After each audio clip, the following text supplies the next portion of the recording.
Welcome to the Genius Factory. Enjoy the video. You already have credentials and a recent bank statement. Good.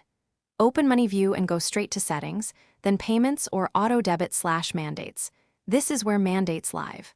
Look for the specific lender or mandate you want to stop and copy the mandate ID or reference into a note. Once done, tap the mandate to view details. Make sure you check the scheduled date and amount so you only cancel the correct debit and not other active payments. Next, try the in-app cancel or revoke mandate button. You may need to authenticate with OTP. Do that promptly. If the Moneyview interface does not allow revocation, call your bank or use net banking to block the ECS/auto debit mandate tied to that mandate ID. Make sure to record confirmation numbers and screenshots.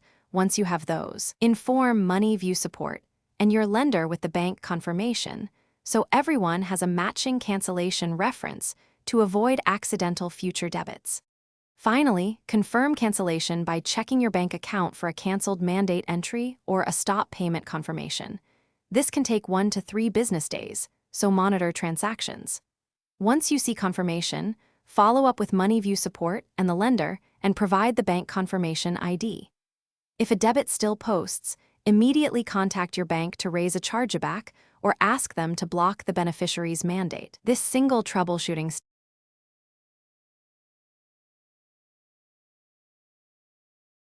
Thanks for watching. If you found this helpful, don't forget to like and subscribe.